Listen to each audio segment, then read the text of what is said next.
A paz do Senhor, que alegria estarmos aqui mais uma vez para nós juntos aprendermos mais um pouco dos caminhos do Senhor.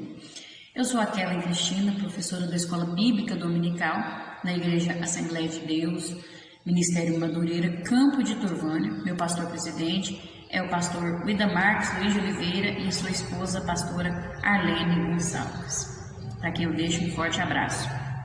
Estamos aqui trabalhando com as lições da Escola Bíblica da Editora Betel, com a revista da Editora Betel.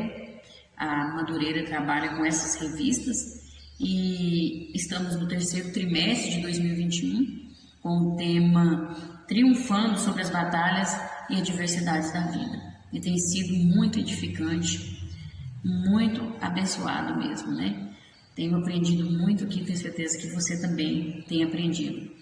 E hoje estaremos falando da lição de número 9, que traz por título A Suficiência de Cristo em Meio às Dificuldades.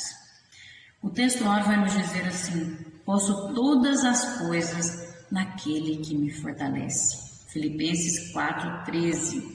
A verdade aplicada. Em Cristo somos fortalecidos e capacitados a vencer as adversidades do tempo presente. Os objetivos desta lição são estes: ensinar a realidade dos momentos difíceis, destacar a percepção de Paulo ante as adversidades e mostrar que Cristo é suficiente em nossas vidas. Amém? Olha que tremendo, que maravilhoso, Vamos aprender muito aqui através dessa mensagem em nome de Jesus. Glória a Deus.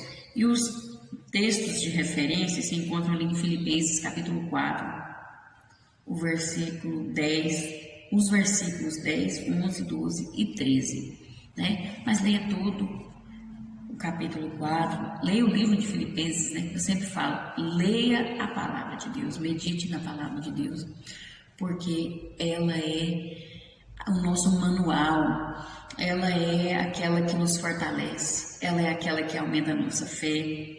A palavra de Deus é a verdade, não é um livro qualquer essa Bíblia, mas é a palavra de Deus, uma palavra que transforma, que muda histórias, que edifica, que nos consola. Então leia a palavra de Deus, Leia não só um capítulo, mas medite na palavra de Deus dia e noite. Amém? Vamos estar lendo aqui o que é citado nessa revista, lá em Filipenses capítulo 4, do 10 ao 13, Ora, muito me regozijei no Senhor por finalmente reviver a vossa lembrança de mim, pois já vos tinhais lembrado, mas não tinhais tido oportunidade. Não digo isto como por necessidade, porque já aprendi a contentar-me com o que tenho. Sei estar abatido e sei também ter abundância. Em toda maneira e em todas as coisas estou instruído, tanto a ter fartura como a ter fome, tanto a ter abundância como a padecer necessidade. Posso todas as coisas naquele que me fortalece. Amém? Glórias a Deus. Vamos estar orando agora neste momento. E o motivo sugerido aqui pela nossa revista é que nós oremos para que Deus fortaleça os que passam aflições, E você pode apresentar também o seu pedido de oração, aquilo que tem afligido, o seu coração, seja um propósito. Apresente a Deus neste momento, eleve o seu pensamento a Deus em oração junto comigo, amém? Senhor, meu Deus, eterno Pai, agora diante da tua presença, Senhor, estou aqui para transmitir a sua mensagem. Sou um vaso nas tuas mãos, que o Senhor faça aquilo que lhe apraz, aquilo que é a tua vontade. Que o Senhor esteja preparando os corações daqueles que vão ver esse vídeo e ouvir essas mensagens.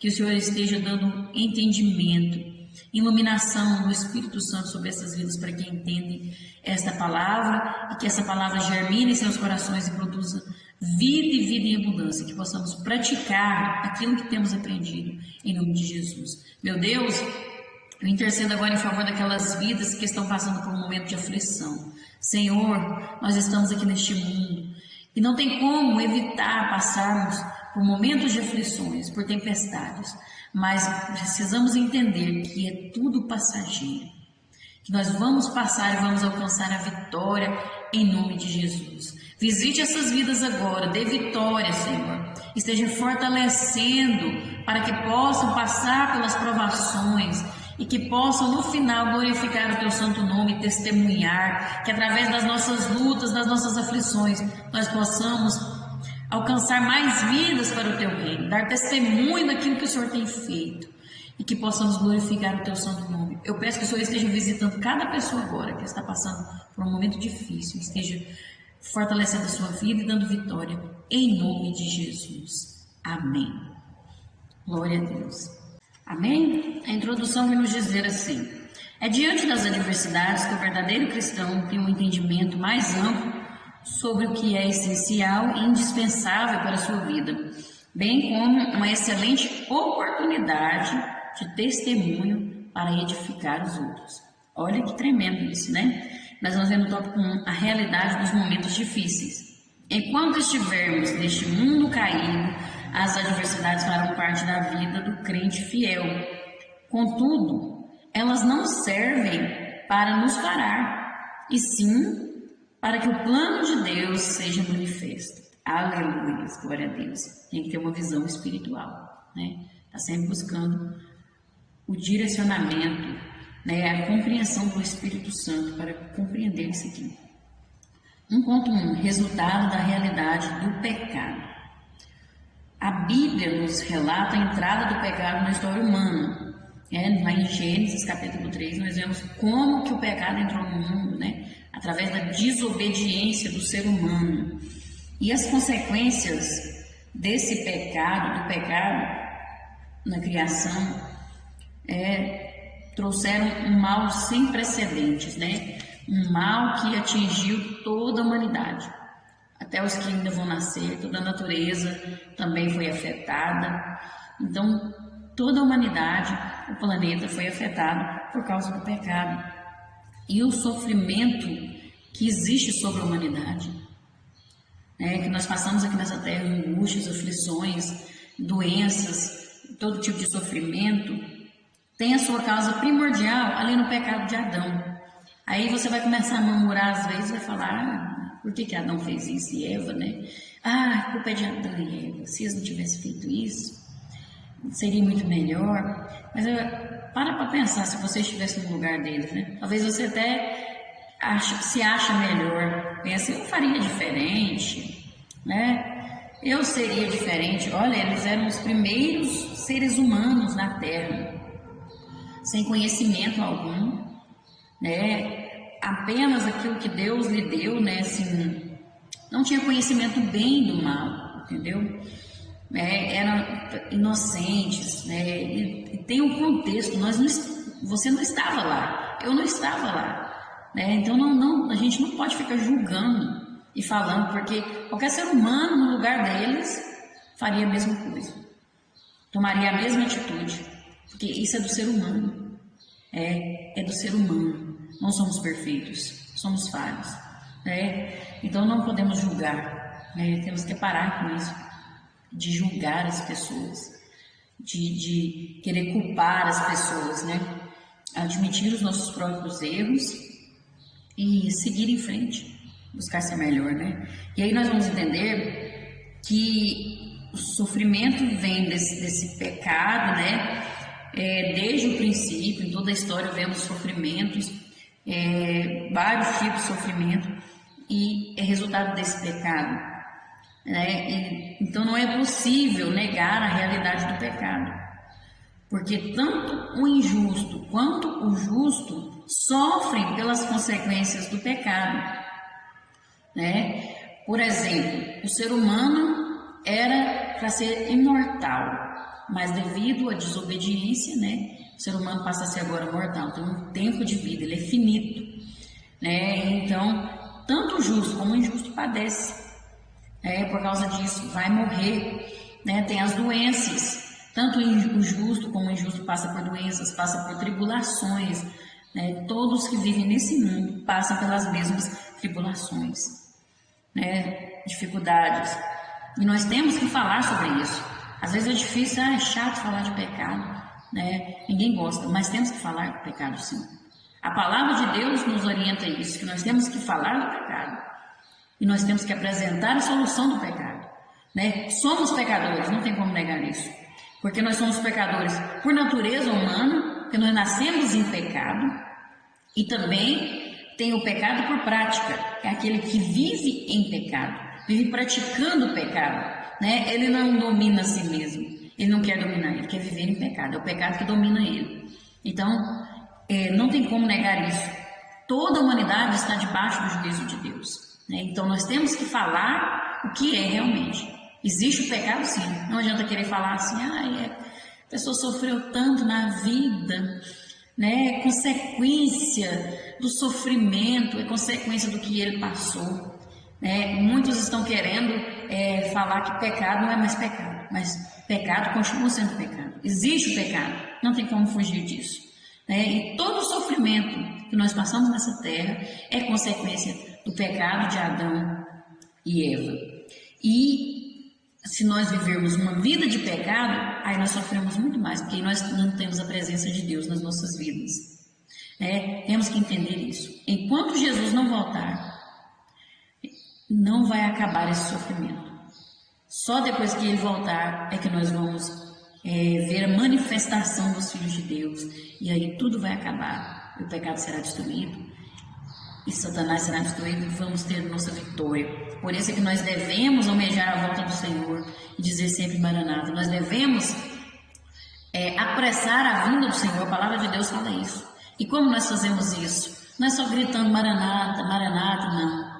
É vivendo uma vida de santificação, né? Buscando a santificação. Quanto mais nós nos santificamos, mais aproxima a vinda do Senhor, porque quando nós nos santificamos, nós estamos pregando o Evangelho através do nosso exemplo, e aí também nós temos que proclamar o reino de Deus. Quanto mais vidas receberem esse Evangelho e aceitar a Jesus, mais rápido é a volta do Senhor, porque o que falta pelos sinais é somente a quantidade de gentios se converterem, a quantidade estabelecida ali, que Deus já sabe quantos vai ser, né? Porque Deus é onisciente.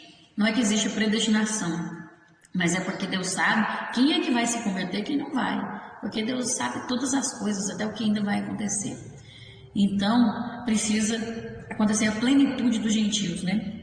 Então, por isso que é importante nós pregarmos o Evangelho, nós buscarmos a santificação, apressar a vinda do Senhor. Amém? 1.2 aqui, há dias de calamidades e aflições. Olha, fala aqui, desde os tempos antigos o ser humano se pergunta, por que o justo sofre?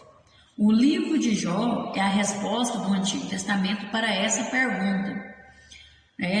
No livro de Jó, Deus apresenta os motivos para o sofrimento do patriarca, né? No caso Jó. Observaste tu, meu servo Jó? Porque ninguém é na terra semelhante a ele, homem sincero e reto e temente a Deus, desviando-se do mal. Ele padece porque é justo. Veja só, por ele ser justo, ele padece, né? Ele sofre por ele ser justo.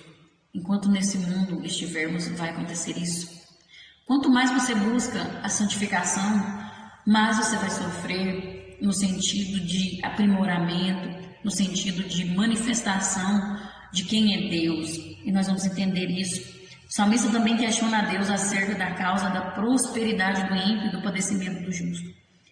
E nós vemos também no ministério dos apóstolos, e principalmente no ministério de Jesus, as adversidades como marca da aprovação de Deus em sua vida, pois Ele é socorro bem presente na hora da angústia.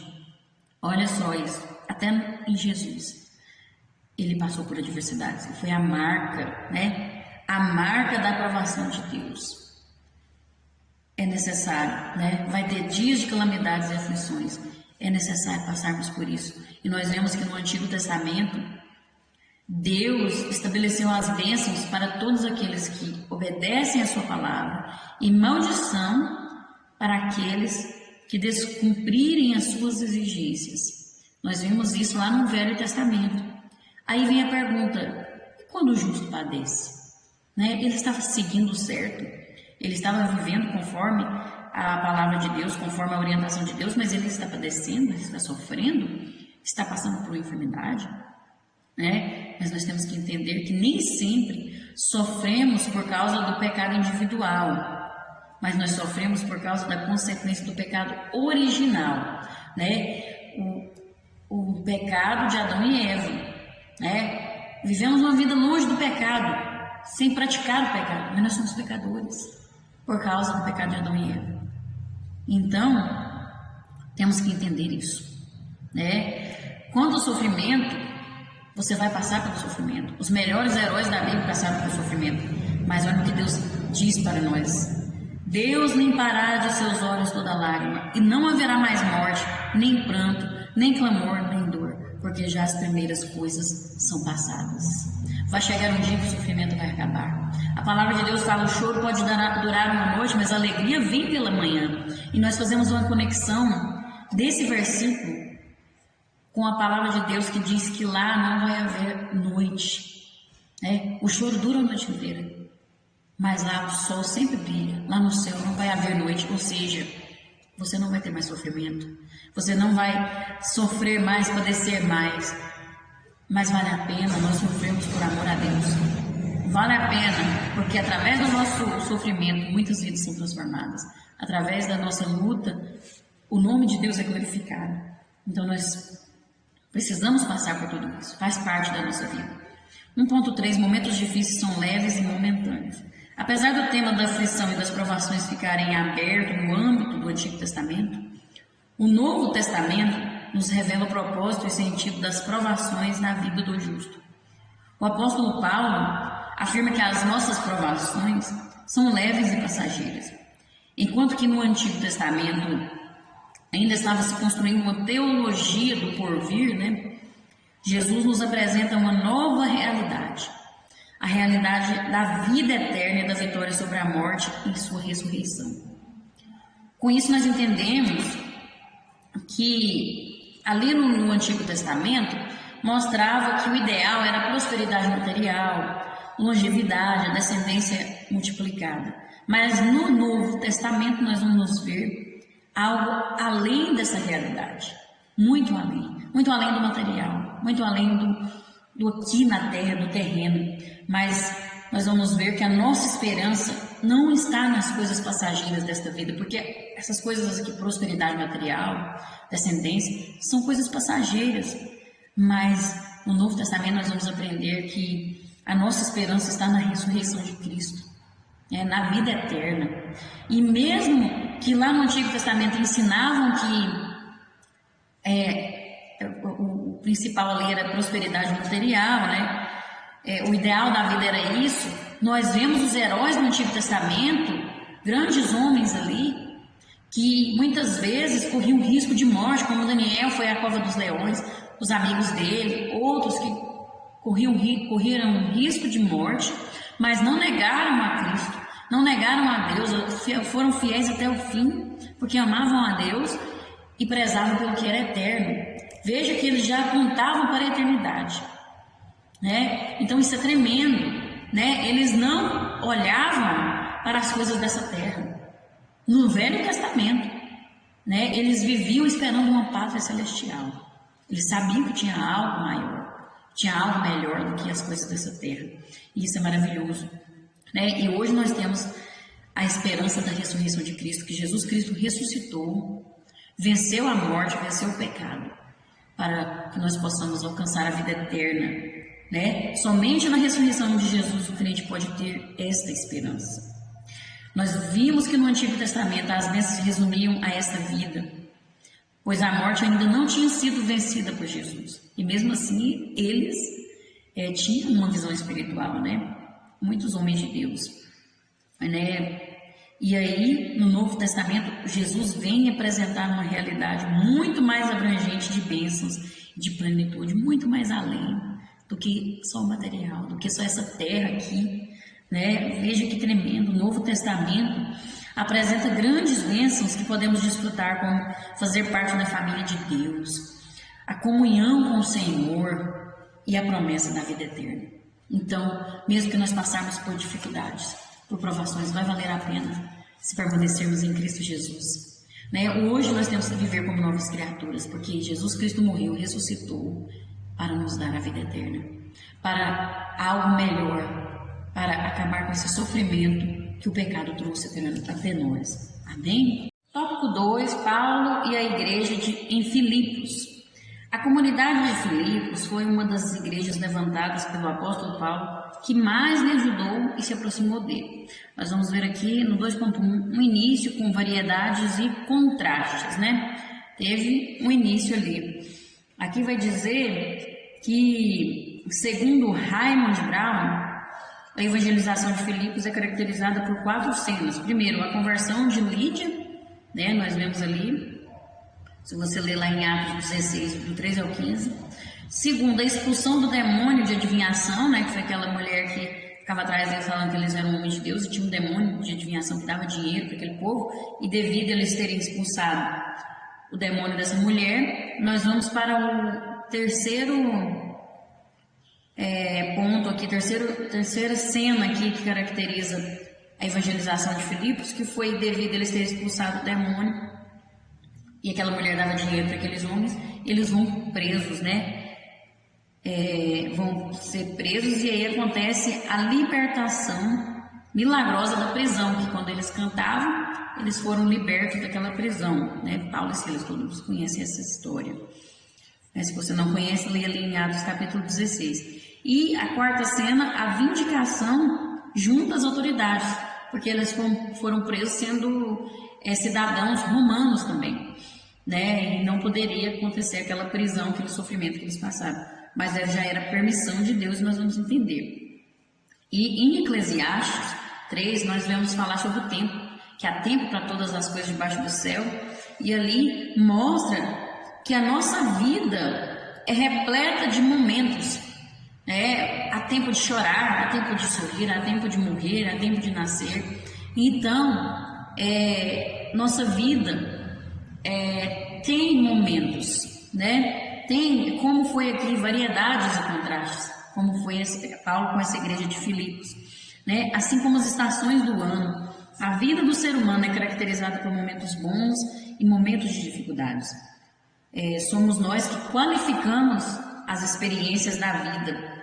Somos nós que transformamos momentos de dificuldade em aprendizado. Olha, você transforma o momento de dificuldade em aprendizado, ou você transforma em um momento de murmuração e desespero? É você que decide, né? É eu que decido na minha vida se vai ser um momento de dificuldade, ou se vai ser um momento de aprendizado, ou se eu vou ficar murmurando, ou se eu vou ficar reclamando, né? Somos nós que qualificamos os momentos da nossa vida. E a Bíblia aponta para uma realidade além da visualizada pelos nossos olhos carnais, a realidade espiritual das coisas. A palavra de Deus mostra essa realidade. Por isso é que nós devemos renovar a nossa mente diariamente, né? É necessário fazer isso, ter um renovo da nossa mente, dos nossos sentimentos. Paulo, ele faz referência ao homem interior na palavra de Deus. E o homem interior não é a alma, do grego psique, ou o seu espírito, do grego pneuma, mas sim a sua mente. Aqui, quando ele fala isso, o homem interior é a sua mente, do grego nous.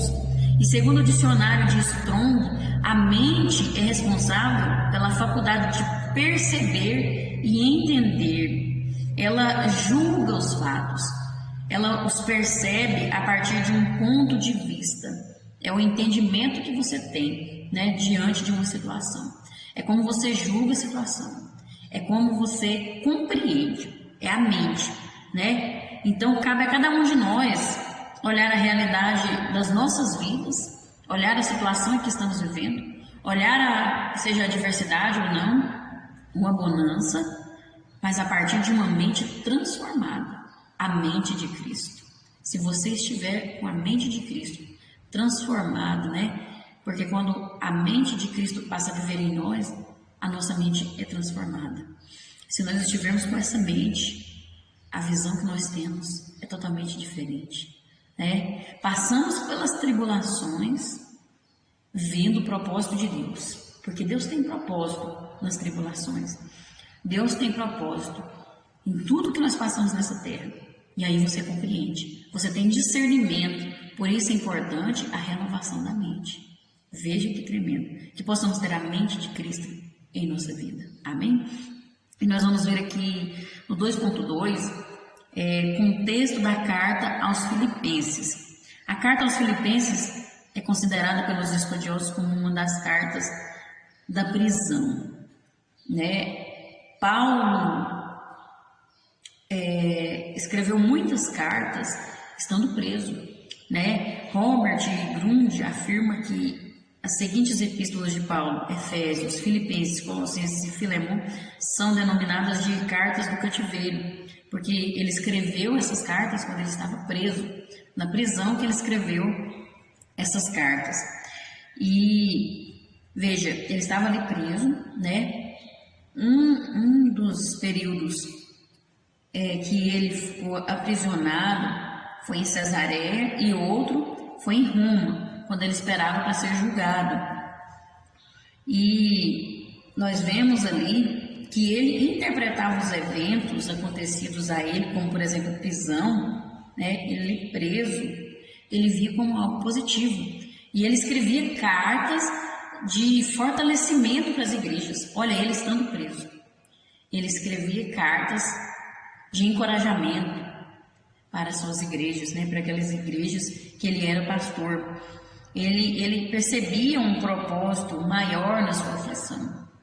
Ele percebia algo além, que era a propagação do evangelho. Olha, ele imaginava, eu estou preso, mas eu vou pregar para esses presos aqui. Eu vou pregar para quem vai me julgar. Veja, olha a renovação da mente. Paulo tinha a mente de Cristo, né? Tinha sua mente renovada.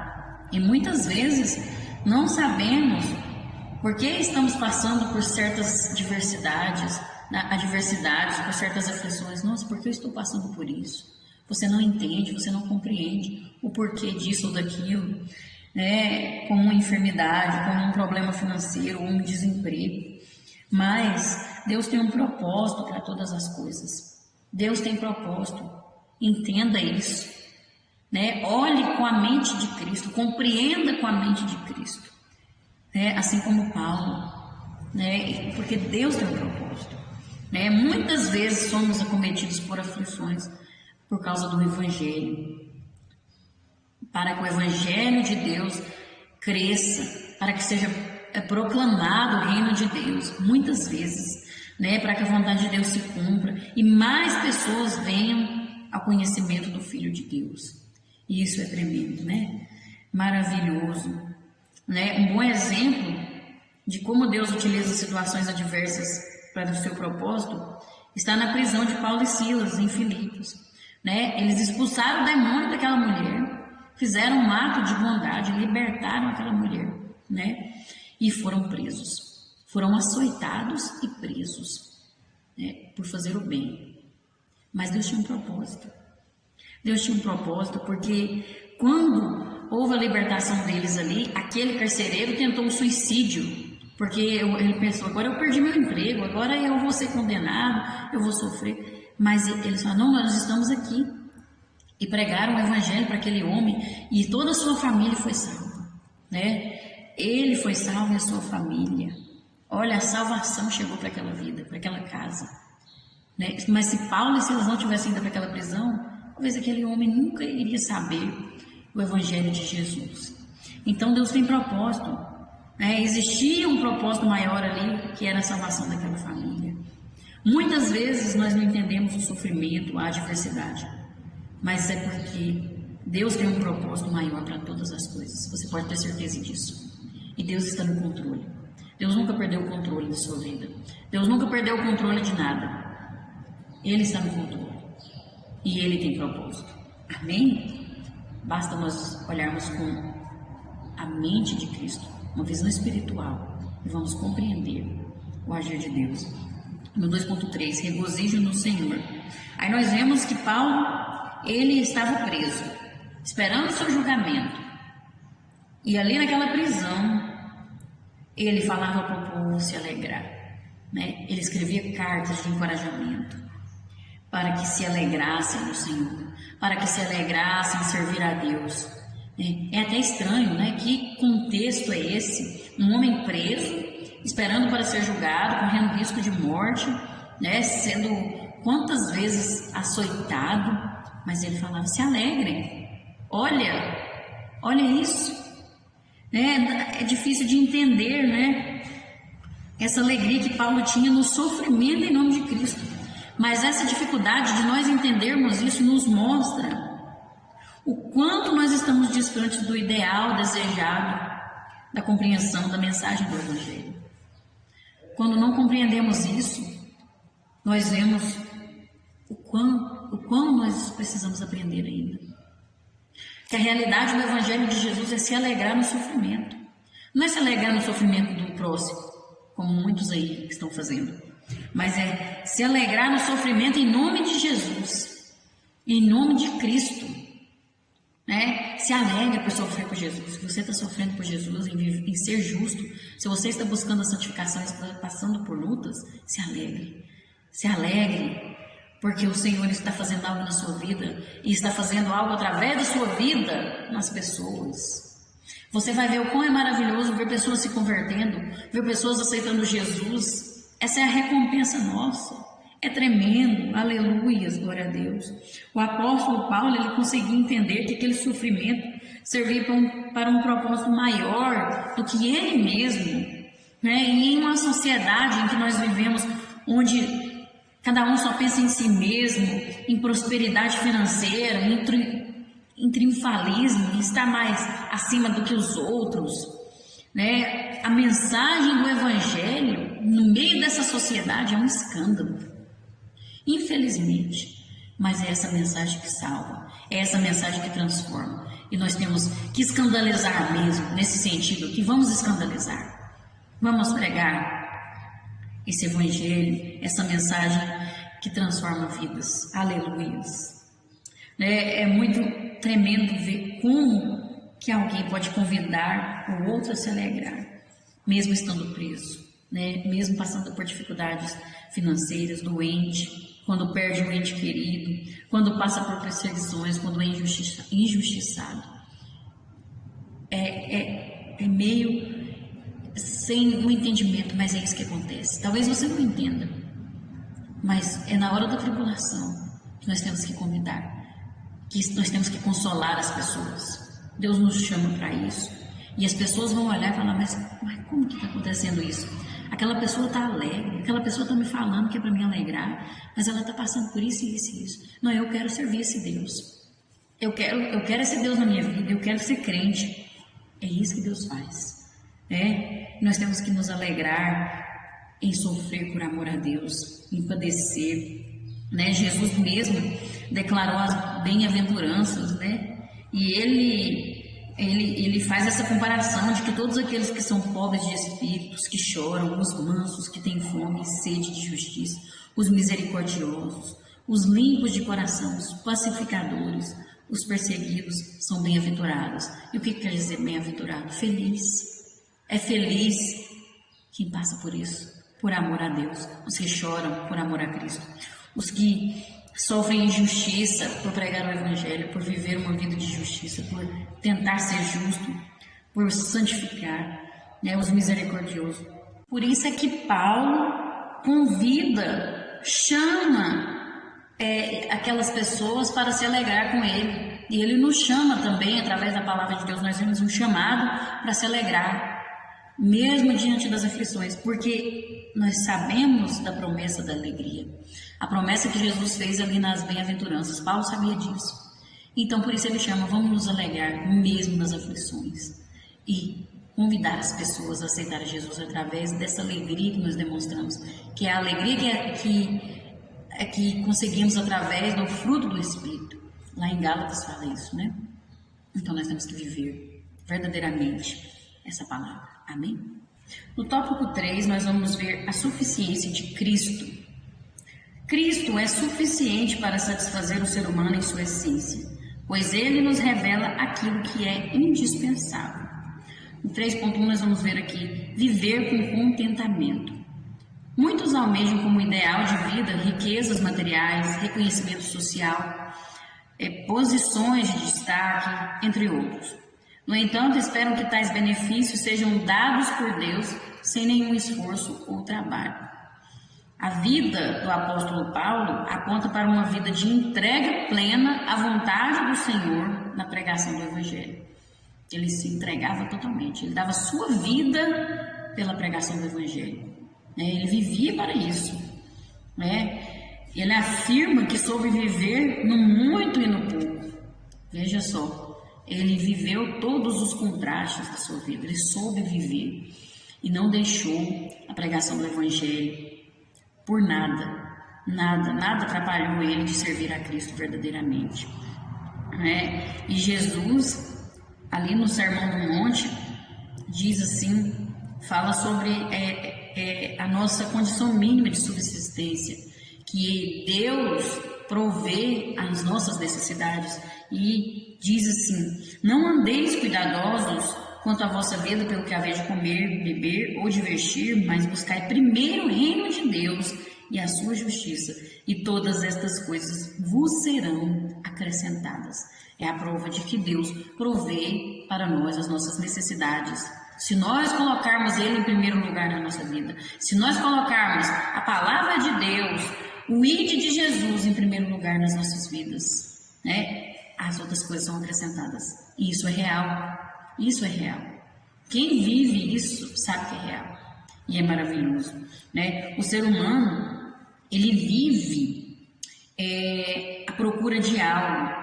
E é de forma insaciável que ele procura algo para fazê-lo feliz. O ser humano tem essa necessidade. Então ele está sempre em busca de algo. Nós vimos isso na lição passada, sobre a natureza humana, que está sempre em busca de algo. E quando ele consegue aquilo que ele almeja, torna a colocar outra coisa como objeto de seu desejo. Nunca está satisfeito, Sempre, agora eu quero isso. Agora eu coloco outro propósito, outra coisa para ser a sua busca ali de desejo. Porque não há limites para o ter e para a vaidade da vida. Isso é da nossa natureza. Realmente isso acontece. O próprio pregador afirma que o ser humano vive a correr atrás do vento, porque não se cansa, Insatisfação, nada satisfaz, porque o ser humano ele só encontra contentamento em sua vida quando ele faz a vontade de Deus. Somente Jesus é que nos satisfaz.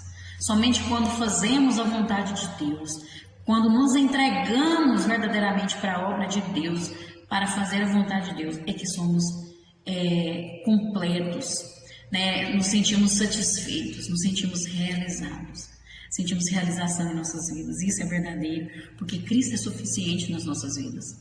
Ele preenche aquilo que precisa ser preenchido, aquele vazio da alma, E aí você sente que não precisa mais ficar correndo atrás das coisas. E isso é maravilhoso, E aí você consegue viver contente, Você não fica insatisfeito, mas contente mesmo no pouco, porque Cristo já preencheu o vazio da alma.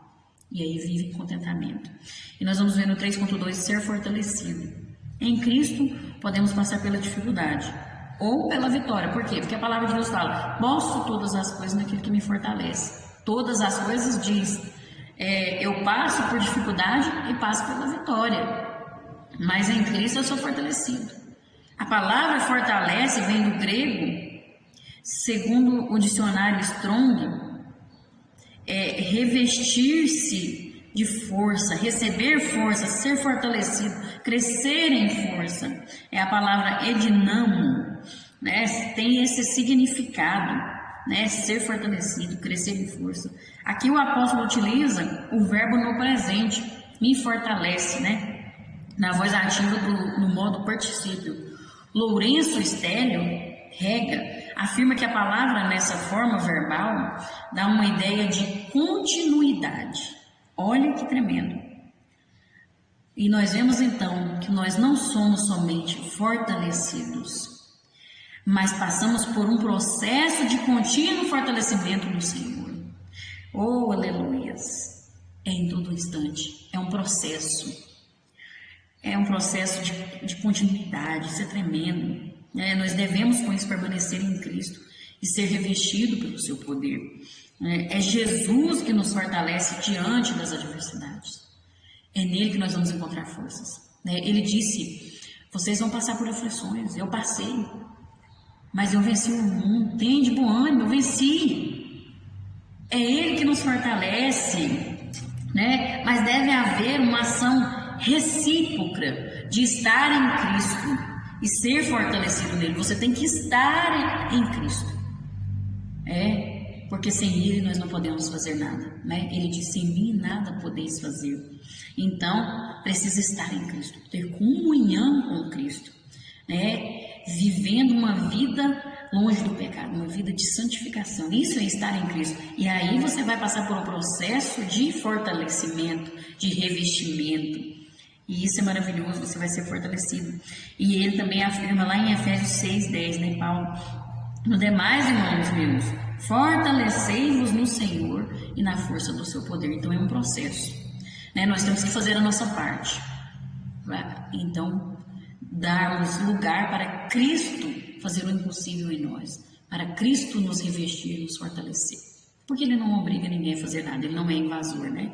Então é preciso eu fazer a minha parte, para então eu ser fortalecida por Jesus. Amém? Glória a Deus. E no tópico 3.3, comunhão e generosidade. Vai falar aqui da igreja de Filipos, que foi uma das comunidades que mais apoiaram Paulo financeiramente, né? O ministério dele ali, apoiaram de forma generosa, com o coração mesmo, né? Nós vemos que a igreja de Filipos era composta por irmãos que viviam o evangelho em toda a sua essência. Eles se entregavam, eles seguiam verdadeiramente o exemplo de Paulo, né? E viviam de forma sincera, de forma verdadeira para Deus, né? Não era uma igreja rica, olha, não era rica, como a comunidade em Corinto, mas participou economicamente da campanha do apóstolo Paulo. Era uma igreja que vivia a comunhão baseada na generosidade, né? Vivia o verdadeiro evangelho, vivia o amor de Cristo, o amor que Jesus pregou, que deixou o exemplo aqui nessa terra. Eles viviam, né? E em tempos como os nossos, onde o consumismo desenfreado, o egoísmo, a vaidade são incentivados pelas mídias, pela sociedade, pelas redes sociais, né? Você vê isso na cara, assim, é muito forte esse incentivo de consumismo, de egoísmo, vaidade.